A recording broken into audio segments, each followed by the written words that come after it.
الحمد لله والصلاة والسلام على سيدنا وحبيبنا رسول الله وعلى آله وأصحابه ومن والاه. اللهم لا علم لنا إلا ما علمتنا إنك أنت الحكيم العليم الحكيم. اللهم علمنا ما ينفعنا وانفعنا بما علمتنا وزدنا علما وقل ربي زدني علما. اللهم سدد خطانا ووفقنا لما تحب وترضى. ولا حول ولا قوة إلا بالله العلي العظيم. Alhamdulillah. So yesterday we went over the what's called in the Western tradition the Wheel of Fortune, which in our tradition it's simply just the mudawala that Allah tells us in the Quran, تِلْكَ الْأَيَّامُ نُدَاوِلُهَا بَيْنَ النَّاسِ, that there's ups and downs in life. And one of the things that Imam Al-Junayd said, and Sidi Ahmed Zarruq mentions this in the Hikam of Ibn Ata'illah, where he says, لا تستغرب وقوع الأكدار ما دمت في هذه الدار. Don't be bewildered or find strange the occurrence of calamities, difficulties, tribulations, as long as you're in this abode. As long as you're in this abode, expect tribulation. الذي خلق الموت والحياة ليبلوكم أيكم أحسن عملا. He created death and life to test you, to test you, the bala. So it's a bala. If you read the Quran, all the prophets had tribulation. In fact, the Prophet ﷺ said, أشد الناس بلاء الأنبياء ثم الأمثل فالأمثل. That the people that have the greatest tribulation are the Anbiya, and then those next to them, those next to them. The Prophet ﷺ at the Battle of Al-Khandaq, when they came complaining about the hunger they were suffering, some of them showed that they were, because the Arabs used to have, now they do this because people eat too much. So they have what's called gastric bypass. The Arabs, because they went through periods where there was very little food, and they would actually feel the pangs of hunger, which are not pleasant. And so what they would do is it's basically an external gastric bypass. They would put a flat rock and tie it very tightly. Women used to wear girdles for this purpose, so that they didn't overeat. But the Prophet ﷺ lifted his, and he had 2 rocks. Just to show them that, because he would give all his food to whoever needed. He always preferred other people over himself, sallallahu alayhi wa sallam. Ibn Abbas radiallahu anhu said that أَصْرُ الدَّارِ دَارُ الْبَلَى. The foundation of this abode is bala. Imam Al-Junayd said, لا أتبشع مما يعرض علي في هذه الدار. I don't find anything that happens to me in this abode bothersome. Bashi'un, like disgusting or bothersome. He said, because asaltu aslan, I have a foundational principle that I understand. هذه الدار دار هم وغم وفتنة وبلاء. What he understood was the nature of the abode. حكم هذه الدار. The nature of this abode is ham, gham, fitna, and bala. That's the nature of the abode. And so he said, فَإِذَا رَأَيْتَ غَيْرَ ذَلِكَ فَهُوَ فَضْلٌ. And that's, if you see other than that, it's the bounty of Allah. And you should be in a state of immense gratitude, because the only reason we lose the gratitude, the bounties, is because of kufran and ni'mah. That's all. لَإِن شَكَرْتُمْ لَأَزِيدَنَّكُمْ. If you show gratitude, and the problem is a lot of Muslims think that gratitude is just saying Alhamdulillah wa shukru lillah. That's what they think gratitude. Gratitude, الشكر صرف العبد ما أولاه من نعمه في رضاه كما قال الجوادي ليعقوبي Imam Muhammad Mawlud. Shukr in Matharat al-Qulub. Shukr is to use what God's given you in obedience. That's what gratitude is. There is shukr al-lisan, and that's important, but shukr al-arkan is really the true shukr. And that was the state the Prophet ﷺ was in. So when you think about this, there's one other dimension. For those of us, and most of us, I mean, if we're honest, all of us, are still out here. We should at least realize that the goal is not to get here. It's to get here. The markaz. That's the goal. It's not here. That's where too many Muslims are focused on here. When you're here, you can handle being here or here. But if you're not here, then the next best thing is the following.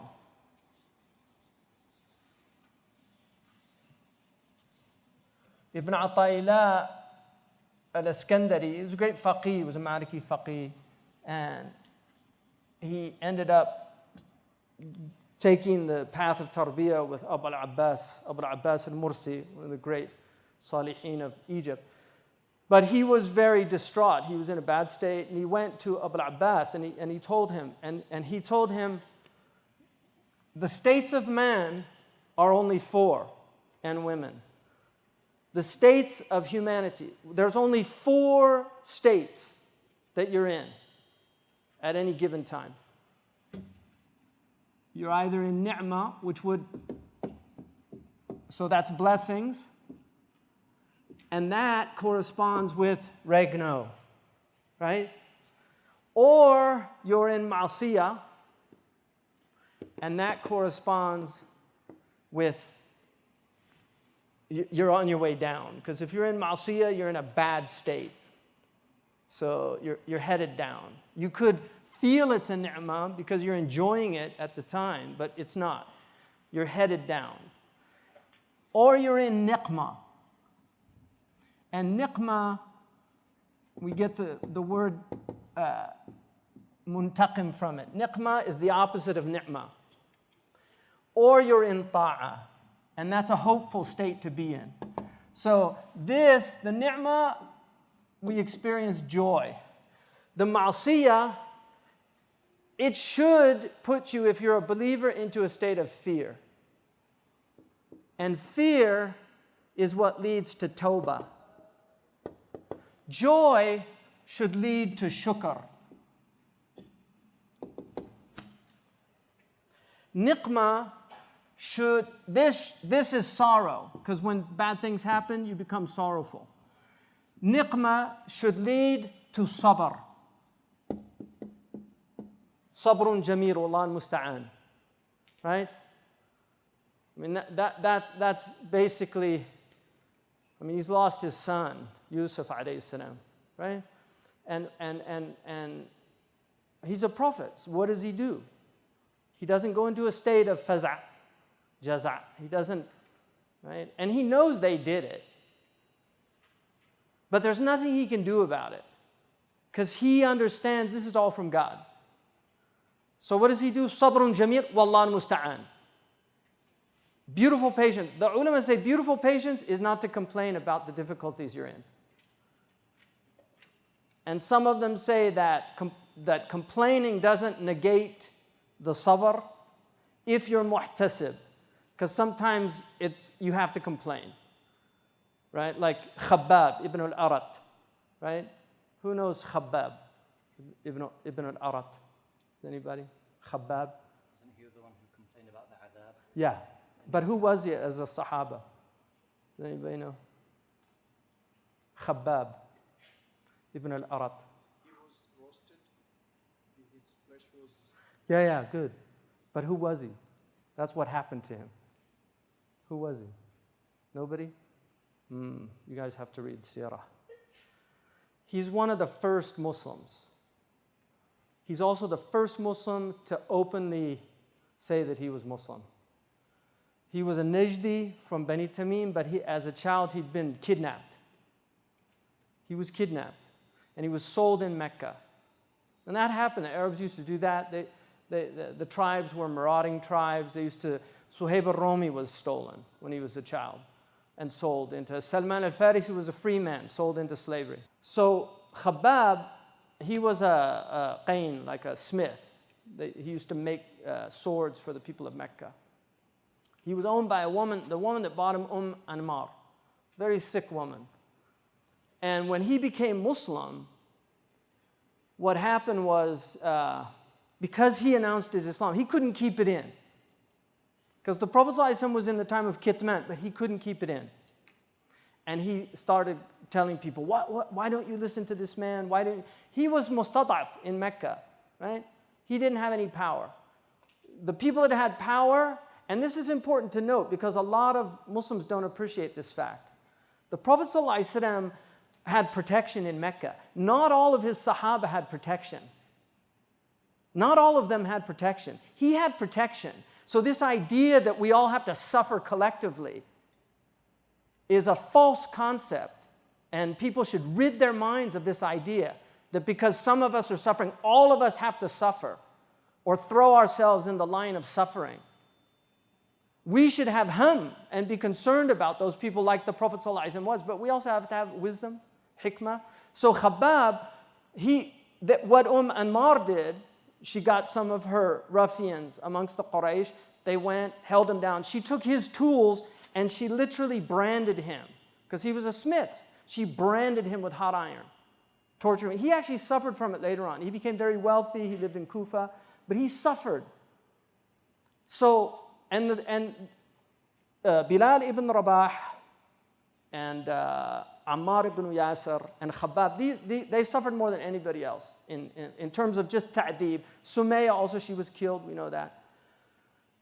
But Khabbab goes to the Prophet. And it's a very interesting hadith. It's in Sahih Bukhari. It's a very interesting hadith to me. Because it says, Khabbab says, I found him mutawassidun, burdatan, fi dhill al-Ka'bah. He was reclining. He had his burda like a pillow. And he was reclining in the shade of the Kaaba. In other words, what it appears in the hadith is that he was in a very comfortable position. He's lying down, he's in the shade of the Kaaba, not in the heat. And what does Khabbab say? أَلَا تَسْتَنْصِرُوا لَنَا يَا رَسُولَ اللَّهِ أَلَا تَدْعُوا لَنَا يَا رَسُولَ اللَّهِ Won't you give us victory, O Messenger of God? Won't you call on God to punish these people? In the hadith that's in Tirmidhi, he gets up and it says, Muhmar wajhuhu. His face was red. The ulama differ. Some say it was from the wisada and others say it's because he was upset at what Khabbab said. Now you have to realize Khabbab is really suffering. So what does he say? Sallallahu alayhi wasallam.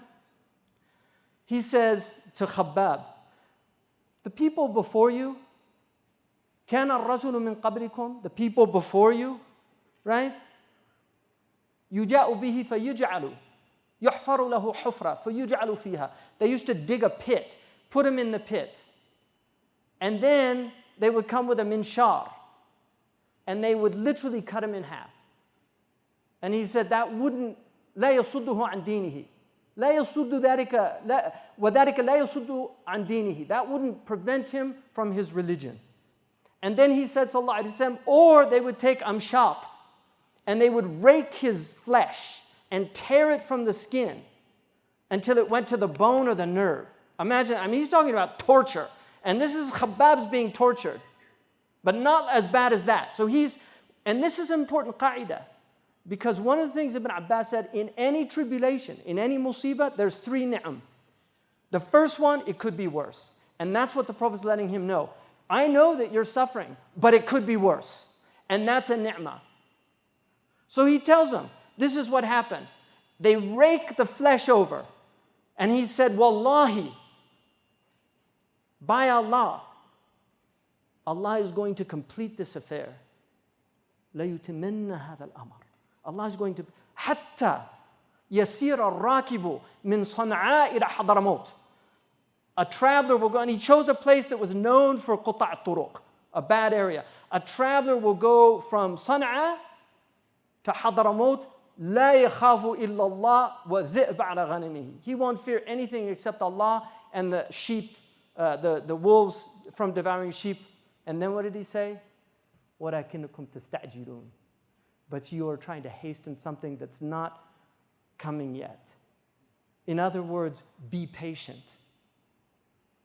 Be patient. If you're not ready for victory, if you don't have the tazkiyah, it's a blessing that Allah won't give you victory, because it's better to be an oppressed than an oppressor. And if you don't think people right now in the Arab world, if they were given victory, what do you think they're going to do? What did they do to Gaddafi? Seriously. And he was a bad guy, undeniably. What did they do to him? Did they take him to a mahkamah? Did they follow the rules of engagement? They could have taken him to a mahkamah, tried for crimes against the people of Libya. No, they ripped him to pieces and filmed it. Is that how our Prophet came into Mecca? Seriously, is that how he came? Is that how Salahuddin al-Ayyubi came into Al-Quds? Is that how he came into Al-Quds? Even when they tried this guy Mubarak, you know, look at Nelson Mandela. He's not even a Muslim. When he came into power, and these are people that imprisoned him for the best years of his life, imprisoned him, put him in the worst prison, tortured him. He was tortured, did horrible things to him. He's not even a Muslim. And when he gets into power, he has the prophetic sunnah, and what does that do? Everybody, everywhere, except the worst type of people, love Nelson Mandela. Seriously, they love him. Because he practiced the prophetic sunnah, which proves that even a non-Muslim, if he practices the prophetic sunnah, it will have the same effect on the hearts of the people. But if we're not practicing the sunnah, Allah's not going to give people. Why should He give us victory? I can't find anywhere in the Quran where it says, Inna Allah ma'al muslimin. Show me in the Quran where it says, Inna Allah ma'al muslimin. Where?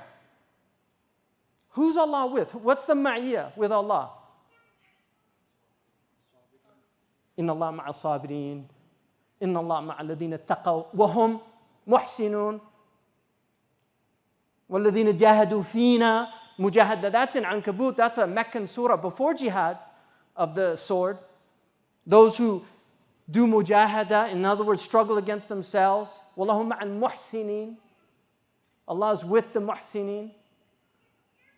The Prophet ﷺ, his deen, the Muslims, like Omar, when he wrote to the uncle of the Prophet ﷺ, Sa'ad, he said to him, you better be in a state of ta'ah, because Allah لا ينصرنا بالعدة ولا بالعدة وإنما ينصرنا بالطاعة فإذا استوينا في المعاصي نصرهم علينا.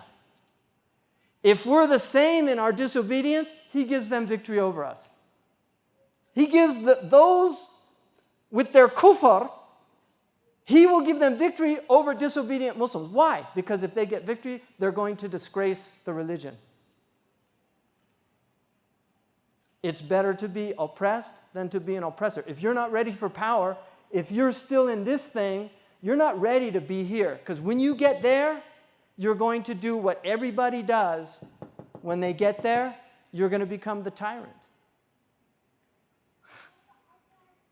And Imam Malik said, never believe anyone. This is in Qadi Abu Bakr's Ahkam al-Quran. He says, never believe anyone يخرج على الحاكم ويقول سأصلحه حينما أتولى الحكم.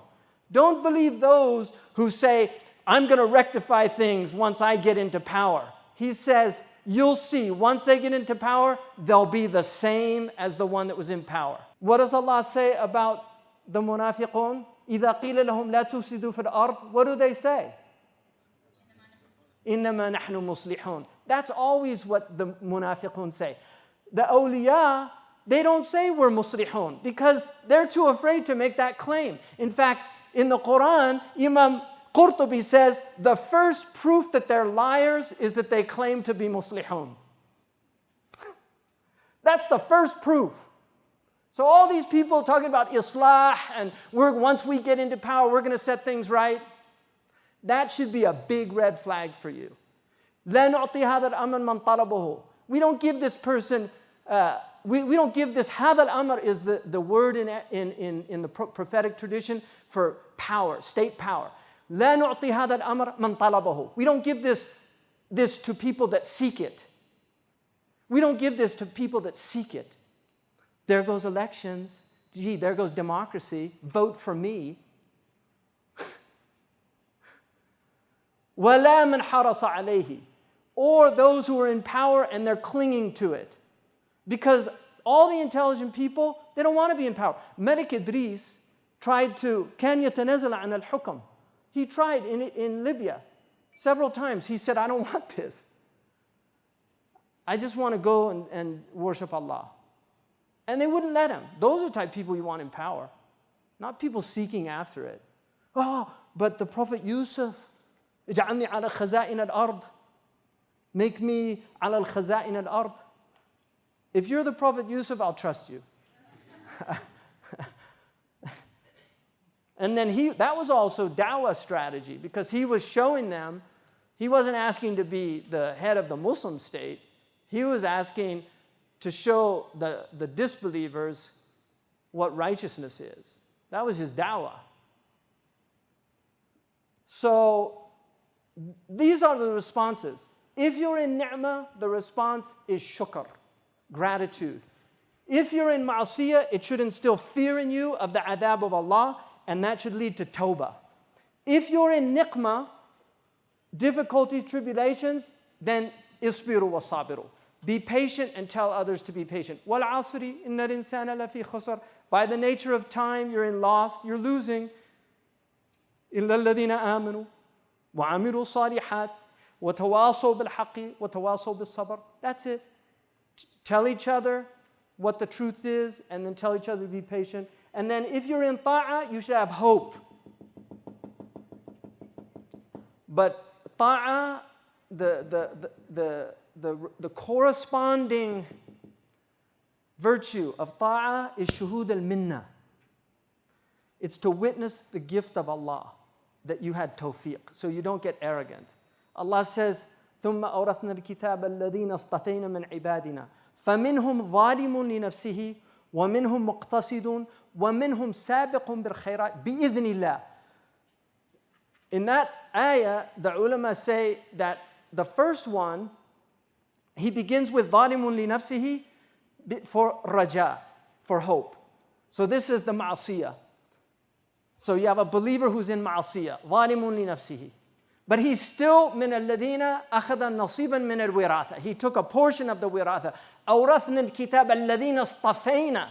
So he's Mustafa, he's a chosen if he's a believer. And so that's to give hope. And then the muqtasid in the middle, because he inclines to both. Sometimes he's in ma'asiyah, sometimes he's in ta'ah. And these are the nafs al-ammara, nafs al-lawama, and nafs al-mutma'inna. The last one, sabiqun bil khairat, is the only one that Allah says, bi-idhnillah. He doesn't say the other ones, because that will say, oh, the reason I'm sinning is because, Allah kataba alayya hada shay. No. But for the one who's in obedience, what does Allah say? He's in obedience because Allah permitted him to be in obedience. And that's why you should have shuhud al-minnah. So as long as we're out here in this outer circle, these are the ahwal that we should encompass. So, Allah.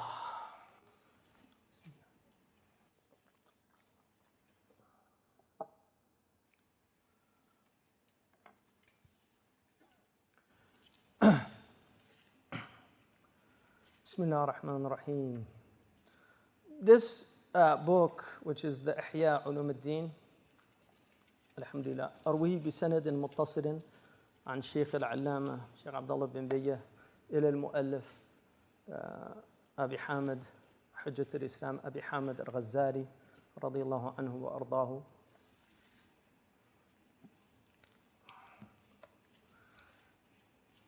From his Shaykh,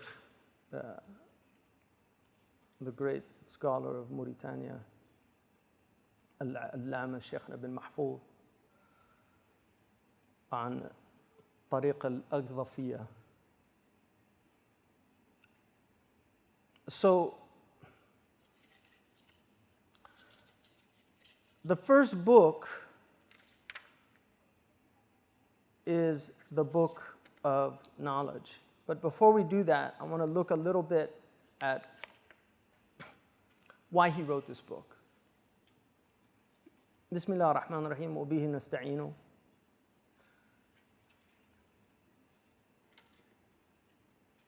ربي يسر وأعن وتمم بخير يا كريم. قال الشيخ الإمام الأوحد زين العابدين شرف الأئمة حجة الإسلام أبو حامد محمد بن محمد الغزالي أو الغزالي رحمه الله تعالى. أحمد الله تعالى أولا حمدا كثيرا متواريا وإن كان يتضاءل دون حق جلاله حمد الحامدين. So he praises Allah and he begins his book with that. And he says that this praise is insignificant in relation to the right or what's due to God in terms of the praise of those who praise. وأصلي وأسلم على رسوله ثانيا صلاة تستغرق مع سيد البشر سائر المرسلين. And so this includes all of the prophets. I ask for benedictions and peace upon my prophet, the messenger, sallallahu alayhi wasallam. And this is a salat that includes all of the other messengers. وَاسْتَخِيرُهُ سُبْحَانَهُ وَتَعَالَى ثَالِثًا. And then he did istikhara, which is to seek the good from God, whether it's a good thing to do what he's doing or not. He wrote this, he began writing it once he started his path. He abandoned his position at the university and set out, and he began to write this book. And he said, فيما انبعث له عزمي من تحرير كتاب في إحياء علوم الدين. So this azam, and he said amba'atha, this, he uses a passive form, that this azam came into me, this desire, this intention, this resolution to write this book in reviving the sciences of the religion. وانتدبوا لقطع تعجبك رابعا أيها العاذل الغالي في العذر من بين زمرة الجاحدين. Okay, now the trolls. He's literally dealing with the trolls right at the outset. And he said, and I'm going to cut off your amazement at what I'm doing as the fourth thing. Oh, you critic, excessive in your criticism. Min baini zumrat al-jahidin, from amongst all these people that just reject everything, right? So he's already starting out, that he knows the trolls are there. Oh, so you're writing a book on Ihya Ulum ad-Din, right? Why aren't you fighting the Crusaders? Al-Musrifu fi taqri'i wal-inkar. Excessive in all of their fault-finding and criticisms and rejections. Min tabaqat al-munkirin al-ghafilin. From amongst this group of rejectors in their heedlessness. It's pretty interesting, isn't it? Huh? فَقَدْ حَلَّ عَنْ لِسَانِي عُقْدَةَ الصَّمْتِ. Because my tongue now has been freed from the silence that God had placed upon it. He's let it open now. So watch out. وَطَوَّقَنِي عُهْدَةَ الْكَرَامِ قِلَادَةَ النُّطْقِ مَا أَنْتَ مُثَابِرٌ عَلَيْهِ مِنَ الْعَمَى عَنْ جَلِيَّةِ الْحَقِّ مع اللجاج في نصرة الباطل وتحسين الجهل والتشغيب على من أثر النزوع قليلا عن مراسم الخلق ومال ميلا يسيرا عن ملازمة الرسم إلى العمل بمقتضى العلم طمعا في نيل ما تعبده عز وجل به من تزكية النفس وإصلاح القلب وتداركا لبعض ما فرط من إضاعة العمر يأسا عن تمام التلافي والجبر وانحيازا عن غمار من قال فيهم صاحب الشرع صلى الله عليه وسلم أشد الناس عذابا يوم القيامة عالم لم ينفعه الله سبحانه وتعالى بعلمه. So this book is really for the ulama. I mean, he wrote this because he was living at a time of furqa, sectarianism, of dissension. There were terrorists. They were called the Hashashin. They killed his patron, right? The same people today that would call him a scholar for dollars, right? Seriously. And that's why they don't like him. Even today, there's people they don't like him. Even though for 1,000 years he was honored in our ummah as Hujjat al-Islam. His book was taught. Al-Quds the Tahrir of Quds was at the hands of a man who mastered this book. Salah ad-Din al-Ayyubi. Read هكذا ظهر جيل صلاح الدين. Read that book and you see what his madrasa did for the ummah. So he's saying about these people that, you know, they're actually involved in giving nusra to falsehood, not to truth. And they're making ignorance look good because they don't know what true knowledge is. They follow the forms, the outward. And this is really all they have is covetousness in their hearts, and they're avoiding purifying their nafs and rectifying their hearts. And they've wasted their life in this. And later he'll say, and trust me, I know because I was one of you. Right? So he said, don't think I'm talking from just theory. ولعمري لا سبب لإصرارك على النكير إلا الداء الذي عم الجم الغفير بل شمل الجماهير من القصور عن ملاحظة ذروة هذا الأمر. And by my life, the real reason for your continuation in this criticism is the sickness that has encompassed the masses because they don't understand what the whole point of this affair is. وَالْجَهَلْ بِأَنَّ الْأَمْرَ إِدٌّ وَالْخَطْبَ جِدٌّ. Forgetting that this is a momentous thing in your life. This is not a game. This is a momentous thing. This is a dangerous affair. This is a serious affair. الْآخِرَةَ مُقْبِلَةٌ وَالدُّنْيَا مُدْبِرَةٌ. The akhirah is coming quickly and the dunya is leaving you behind. وَالْأَجَلْ قَرِيبٌ وَالسَّفَرَ بَعِيدٌ.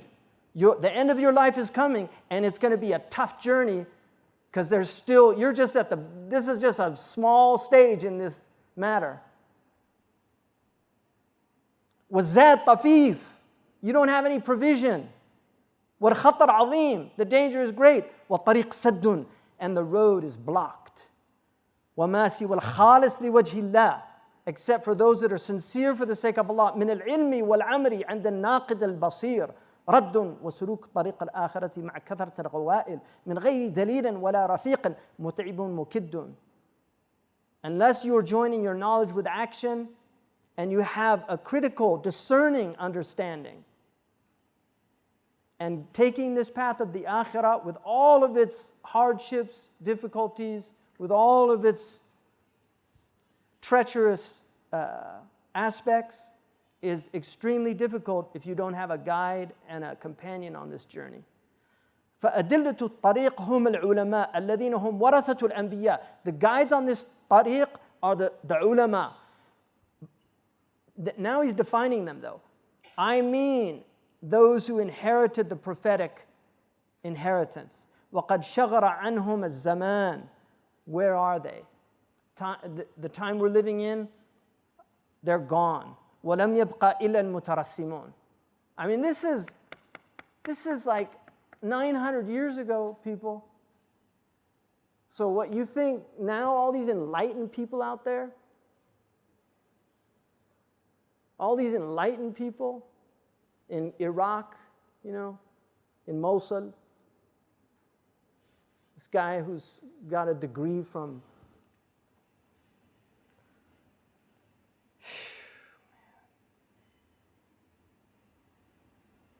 لم يبقى إلا المترسمون. Formalists, people trapped in the shallowness of this religion. وقد استحوذ على أكثرهم الشيطان. Shaitan has taken over the majority of them.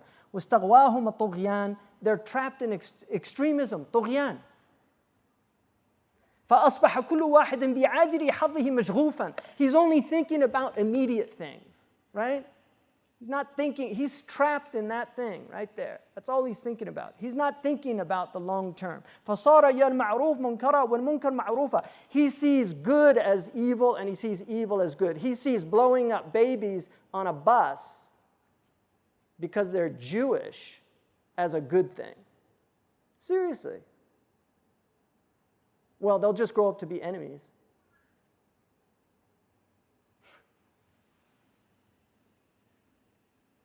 حتى ظل علم الدين مندرسا. We don't see the sign of this religion. ومنار الهدى في أقطار الأرض منطمسا. And the minaret of guidance has been obliterated. They blew it up. They're blowing them up, the minarets. Right? ولقد خيروا إلى الخلق أن لا علم إلا فتوى حكومة وتستعين بها القضاة على فصل الخصام عند تهارش الطغام. This is what he's dealing with at his time. They think that knowledge is the fatwa of a government that the qadis, the judges, use to resolve the rioting masses' disputes. أو جدر يتدرع به طالب مباهات, or some argumentation and dialectic that the seeker of impressing others uses إلى غربة والإفحام to win his arguments and expose the faults of the others. وسجع مزخرف يتوسل به الواعظ إلى استدراج العوام, or this eloquent language ornamented in order for the preacher to pull in the masses. إذ لم يروا ما سوى هذه الثلاثة مصيدة للحرام وشبكة للحطام. Because these other than these three, it's just a masyada for the haram, it's a trap for the prohibited, and it's a net for the chafe of this world. فأما علم طريق الآخرة وما درج عليه السلف الصالح, as for the knowledge of the next life and the path that the Salaf al-Salih followed, مما سماه الله سبحانه وتعالى في كتابه فقها وحكمة وعلما وضياء ونورا وهداية ورشدا, فقد أصبح من بين الخلق مطويا وصار نسيا منسيا. But as for the path of the Akhirah that the Salaf followed, and what God called in His book fiqh, understanding and wisdom and knowledge and light and brilliance and guidance and discretion and discernment, this has become amongst the people lost. It's completely forgotten. ولما كان هذا ثلما في الدين ملما, when this was a dangerous opening to this religion, وخطبا مدلهما, and this dark, gloomy affair. رأيت الاشتغال بتحرير هذا الكتاب مهمة. I realized I need to preoccupy myself with writing this book. إحياء لعلوم الدين, to bring back these sciences. كشفا عن مناهج الأئمة المتقدمين, to show people the path of the people that went before us. وإيضاحا لما هي العلوم النافعة عند النبيين والسلف الصالحين والسلام الله عليهم أجمعين. To show them the beneficial knowledges that the prophets brought and that the Salaf al-Salihin used. وَلَقَدْ أَسَّسْتُهُ عَلَى أَرْبَعَةِ أَرْبَعَةٍ. I have built it upon 4 quadrants. The first quadrant is the ibadat. The second is the adat. So the first is the devotional practices. The second is habitual practices, like marriage and commerce, buying and selling, what we'd call mu'amalat. And then the third is the muhlikat, the destructive tendencies of the human being, and the fourth is the munjiyat, is those things that are salvific, that will save you. وصدرت الجملة بكتاب العلم, and I began with the book of knowledge. لأنه غاية المهم, because this is the end all. This is the purpose of this matter. لأكشف أولا عن العلم الذي تعبد الله عز وجل العيان بطلبه على لسان رسوله صلى الله عليه وسلم, in order to show you what true knowledge was, the knowledge that God has demanded of us to know on each person in order to worship Him properly, on the tongue of His Prophet صلى الله عليه وسلم. إذ قال رسول الله صلى الله عليه وسلم طلب العلم فريضة على كل مسلم. Seeking knowledge is an obligation on every Muslim, and the idraj of the hadith, which is added by the ruwat later, wa muslima, because there was some ulama early on claimed that you didn't teach women and the women just followed the men, and they put that in there to emphasize that this included men and women, and that's in Ibn Majah, that hadith. So as it's related in the book of Ibn Majah, it says Muslim wa muslima, man and woman, even though Muslim contains both. وأميز فيه العلم النافع من الضار. And I distinguish between beneficial knowledge and harmful. إذ قال صلى الله عليه وسلم نعوذ بالله من علم لا ينفع. Because the Prophet ﷺ said, I seek refuge in Allah from knowledge that doesn't benefit. And we have so much of it. You think of all the things we know of no benefit. I mean, I could give you lessons in things I wasted time learning, or things I learned before. Just total waste of time when I think about it. It's like, why did I waste my time learning that?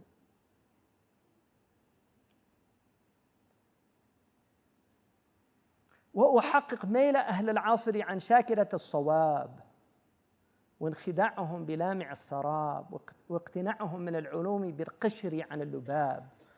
And then I prove to you that the people of my time, they are taking the outward only, and they've been fooled by a brilliant mirage. And they're content amongst the knowledges with the chaff and not the actual grain. They just have the outward of it, the qishr. And then he goes into the books that are in there. And this is the architecture of the book, which is very fascinating. He begins with Kitab al-Ilm, and then he has the aqa'id. So the first he lets you know what ilm is, but then he goes into the aqa'id, and then tahara, the secrets of tahara. And he says in here that I put this in the form of a fiqh book because I know everybody loves fiqh books. So I'm kind of tricking you to get into it. And he said, just like he said, I read a book by a man who wanted to teach medicine, and he knew astronomy was more popular than medicine, so he wrote his medical treatise like an astronomy book. So, and then the asrar of the prayer, the asrar of zakat, the secrets of fasting, the secrets of hajj, the secrets of the kitab adab tilawat al-Quran, the comportment, the courtesies of reciting the Quran.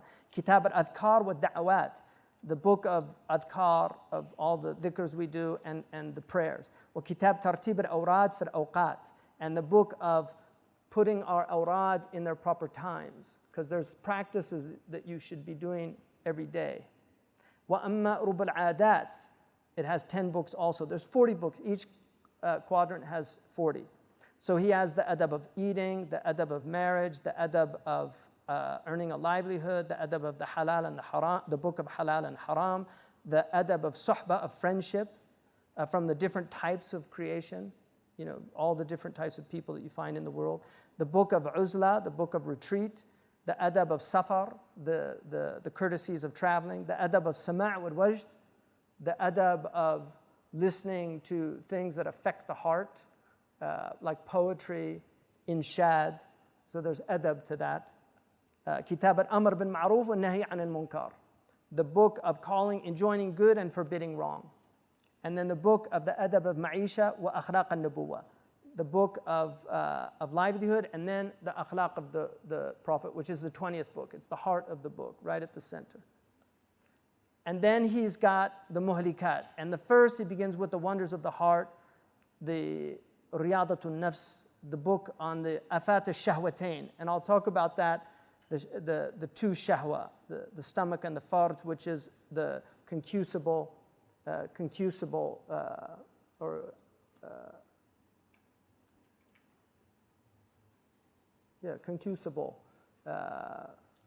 desire, the lower nafs, because the nafs has three. It has the quwwa shahwaniyya, which is the concupiscent soul, which is the lustful, the gluttonous soul. And so he talks about breaking those two things, lust and gluttony, because they're the foundation of all ma'asiyah. And you have to learn to control them. You have to learn to control your eating, control your sexual habits, and then shahwat al-batan, which is shahwat al-batan and farj. So that's the, and then kitab afat al-lisan, the dangers of the tongue, and then the dangers of ghadab, hiqad, and hasad, the dangers of anger, and of resentment, and of envy. Kitab dhamm al-dunya, the book on censoring the temporal world. Dhamm al-mal wal-bukhl, censoring wealth and miserliness. Kitab Dhanb al-Jah wal-Riya, censoring stature and ostentatiousness. And then Dhanb al-Kibr wal-Ujub, the dangers of arrogance and vanity. And then the last one, Dhanb al-Ghurur, delusion. So those are the muhlikat, those will destroy you. And he took the most important ones, because all the other ones fall under them. Ruba' al-Munjiyat, and then the last section are the Munjiyat, and they're 10 books. The book of Tawbah, it begins with Tawbah, that's the beginning of the path. And then the book of patience and gratitude. So patience in tribulation, gratitude in blessings. The book of fear and hope. The book of poverty and detachment. The book of Tawheed and Tawakkul. He put Tawheed and Tawakkul together because he said without true Tawheed and not learning your Aqidah, he's talking about really witnessing God in the creation, like seeing that everything comes from God. That's the only way that you'll rely on God, when you realize everything's from God. Right? إِذْ قَالَ النَّاسُ إِنَّ النَّاسَ قَدْ جَمَعُوا لَكُمْ فَاخْشَوْهُمْ. Be afraid of them, the people, they're gathering against you. فَزَادَهُمْ إِيمَانًا. They got increased in faith. وَقَالُوا حَسْبُنَا اللَّهُ وَنِعْمَ الْوَكِيلُ. Right? Because that shaitan يُخَوِّفُ بِهِ أَوْلِيَاءَهُ. Shaitan's just trying to frighten his friends. But the friends of God aren't frightened by that. They're not frightened by tribulations in the dunya. Kitab al-mahabba wa shawq wa uns. Now we're getting closer. Love and desire and uns. Wa rida, contentment. Tuma'nina. Because now you've gone through all these phases, so you're getting closer to the real, the hub. Now he's moving towards the center, the hub of the affair. Kitab al-niyya wa sidq wa ikhlas. Your intention, your sincerity, your truthfulness. Kitab al-muraqaba wal-muhasaba. Now that you're in this position, you have to be aware. Don't get arrogant. Be vigilant about yourself. Take your soul to accounting. And then kitab al-tafakkur. Now you're ready for meditation on the truth, the highest thing. Kitab al-tafakkur. The Prophet said, to be in tafakkur for one moment is better than 60 years of ibadah. Tafakkuru sa'atan khayru min 60 sana ibadah. This is the highest. He's taking to the highest thing of this religion. But it's an arduous path. وَكِتَابْ ذِكْرَ الْمَوْتِ. And then the book of remembering هَذَمَ اللَّذَاتِ. أَكْثَرُ مِنْ ذِكْرِ هَذَمَ اللَّذَاتِ. Do a lot of remembrance of the destroyer of pleasure, the destroyer of delights. And that's the end of the book. And then he goes and tells you what he does in each one of them. Now, he says much of what he's written has been written before. So why do this again? Right? Because a lot of it, he has a methodology. His methodology is Quran, Hadith, Akhbar. So he gives you always, in the book, he'll give you the Quran, all the ayahs that deal with whatever subject are the most important ones. And he wrote a book called Jawahir al-Quran, which he drew out of the Quran, because he said that the Quran has basically two major functions. And so he drew out of that those ayahs that are to teach you about God, and then those ayahs that are to teach you how to get to God. And that's basically the function of the Quran, to understand your Lord, and then to understand how to get to your Lord. So the Quran is in essence a description of the destination and then a map. And like in the Rihla book, it tells you what to bring, right? Didn't it? Tells you like here, you're going to need this, you're going to need this, you're going to need this. So the Quran is basically, it's that map, and then it gives you the instructions for the provision you'll need for the journey. And so he identifies those ayahs, and he says all the other ayahs are simply to embellish those two functions. They just add weight and more details, but that's really at the essence. And so he says this book is unique because I simplify what was made complicated by others, and then I also give details of what was summarized. I organize it in a way that it wasn't organized before. I am concise where others have been long-winded, and I am rigorous about taking the best positions. And the fourth one is I avoid repetition and I assert the best positions in all these.